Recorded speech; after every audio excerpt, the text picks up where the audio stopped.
Hey, what's up everyone, Ragey Golden Eagle here, having way too much fun as always. And if there's one thing that the past few years have shown me, it's that no matter how bad things get, the free market, and in this case specifically the marketplace of ideas, will always find a way, even if that way involves turning into a black market, but luckily anyway, so far we're not in that bad of a position. But while it may not be that bad, look at the situation we find ourselves in now. The NPCs control academia, most hobbies, and are in the process of invading those they don't control yet. They control most news outlets, most alternative communication outlets, payment processors, banks, web hosts, the list goes on and on and on. And not a day goes by where we don't hear of someone else much tamer and more reasonable than the last person getting deplatformed. Those deemed wrong thinkers are not allowed to make money anymore. Nobody's allowed to give them money, and they are not allowed to even speak on their own websites, as we can see in the cases of web hosts deplatforming people. Now, the important thing to remember is that most of this isn't new. Yeah, sure, it's gotten worse over the years, but it's been going on for decades in some cases. Yes, decades. Just think about it. How many decades have porn sites had to deal with being deplatformed by payment processors despite being 100% legal?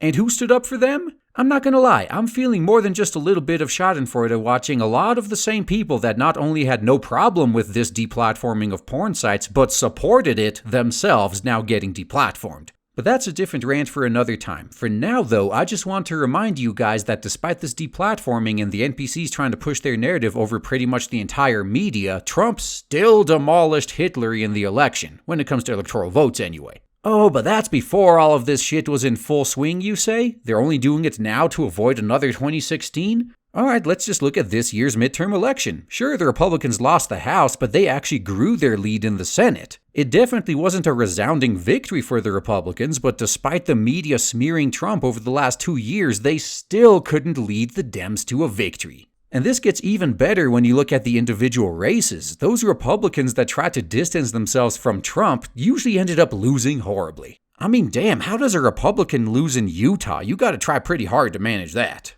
But yeah, enough rambling, let's get to the point. Well, 2 points. The first being the free market always finds a way, and the second being that people may be stupid, but they never seem to be as stupid as the NPCs think they are. The thing you gotta remember with NPCs is, they are pretty stupid, and thus they assume everyone else must be as stupid as them since they can't even begin to understand what it's like to have a functioning brain, and this is their fatal flaw. They can't seem to realize that, yeah sure, you can push as much propaganda down people's throats as you want, most of them can tell it's bullshit. Hell, even in the Soviet Union, why do you think the secret police had to keep cracking down so hard on the people all the time? They knew a lot of people didn't believe that shit, and honestly, you didn't need to. You don't need to believe the propaganda, you just needed to pretend like you do in order not to be disappeared. But that was a while ago, right? So let's get back to current year, and notice how increasingly more people are checking out of academia. It's not all that hard to tell that it's not worth nearly as much as it used to be anymore, partly because of oversaturation, and partly because of useless NPC degrees. And on top of that, they're also abandoning hobby communities and either staying in the hobby, just not in the community, or moving on to new hobbies, or even foreign competitors that haven't been infected with NPC cancer yet.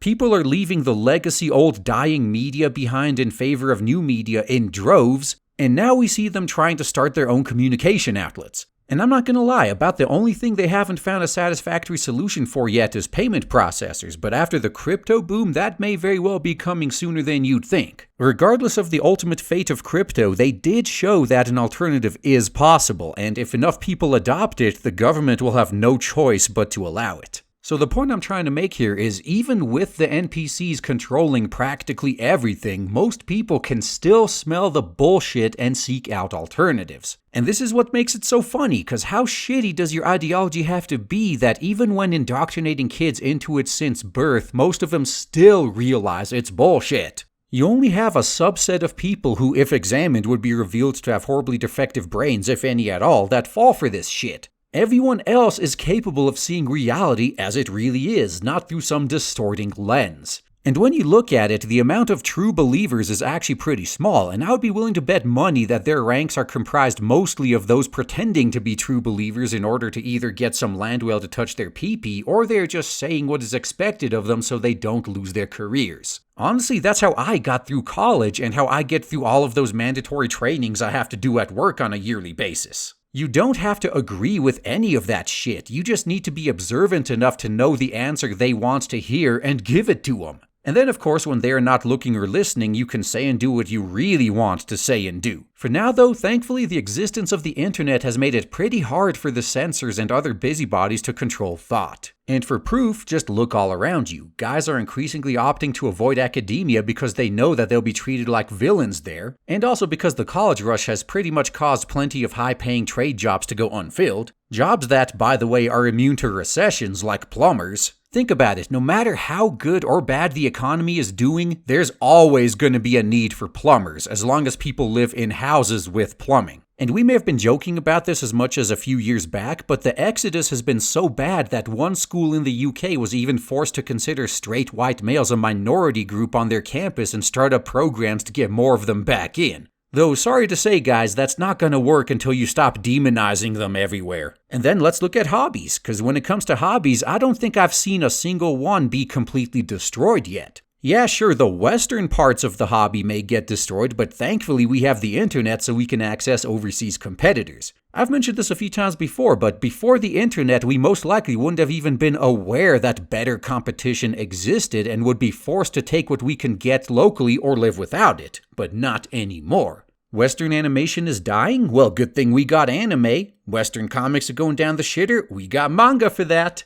Magic the Gathering and D&D getting woke? No problem, we got plenty of alternative card game and tabletop systems out there to move to. Not even just foreign, there's plenty of domestic ones out there. I'd argue to the point of oversaturation, but that's just a personal opinion. Video games made by your local country suck ass? Well, luckily we got Japan and Eastern and Central Europe actually making good stuff that the fans want still. And even if we didn't have other options, this is entertainment. It's not a necessity, and I for one would rather do without than play the subpar NPC shit they're trying to force on us. And recent controversies and the effects they've had on sales in the AAA industry prove I'm not the only one. And luckily for me, I got another hobby that's NPC-proof by virtue of being well outside of their price range. And I'll admit, that's definitely one way of finding a silver lining in pretty much everything, I'm not gonna lie.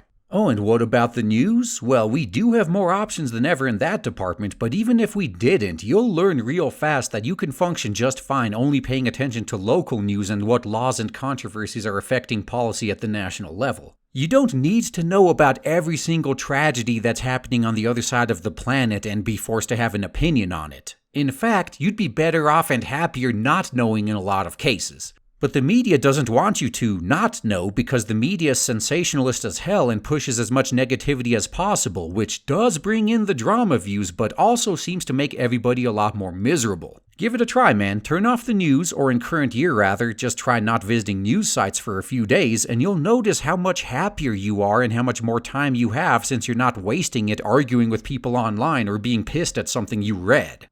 So what about communication? Well, on that front, if you're part of the right communities, you already belong to one or more exclusive forums that are inaccessible to normies and are invite-only. It's funny when you think about it, but in order to maintain freedom of speech in the future, we may need to go back to the past by a few decades, before social media existed and where everyone and their mom ran their own website or forum. I'm not going to say don't use social media, but only use it to direct people to your own forums that you have control over, that you can't get deplatformed from. Oh, and since you have all the power there, you can kick out any enemy infiltrators as soon as they reveal themselves. Oh, is that harsh? Well, I've mentioned multiple times before that communities which operate like this seem to last way longer than those that insist on being inclusive and allowing everyone in, no matter how much damage they cause. And finally, payment processors and making money. This is the tricky one. And it's also not one that most people would even give a shit about since most people don't make money online. But for the rest of us, there's this little thing to consider. If private torrent trackers that always have the MPAA and the RIAA and government agencies always trying to take them down and are actually doing something illegal can somehow manage to have payment processors that accept donations, I find it hard to believe that these other companies can't find something if they really try. I referenced them earlier, but porn sites have been getting around their deplatforming for decades, but the fact that piracy sites are able to maintain payment processors may be the more real solution for us to look into, since they actually do things that are illegal yet still somehow find ways to get money. Now, it's definitely going to be difficult, but this might require the creation of a black market and or moving to a different type of currency for the purpose of serving as an intermediary to bartering, which is literally all fiat currency is, and is why things like Bitcoin actually would have worked pretty well. But the fact remains that where there is a demand, someone will provide the supply. And on the flip side, what there is no demand for, aka NPC ideological propaganda, will go broke because nobody is going to spend their hard-earned money on it. So don't worry about any industry you care for being completely overrun by NPCs. Worst case, it's going to collapse and then be rebuilt better than it is now. That's the way it's always been. But don't view this as a defeatist attitude. I'm not saying don't fight back. If you still see a chance of winning, then by all means fight. I fight as well. But I'm saying just don't feel bad once it actually becomes hopeless. You just gotta be ready and willing to cut them off entirely and wait for them to die and then move in and rebuild something better once all the parasites have moved on to a different host. Now, I may be beating a dead horse when I say this over and over again, but we've never had more choices than we do now, nor more opportunities to make our own, so take advantage of everything you got available to you. And that's all I gotta say, guys. Thanks for listening.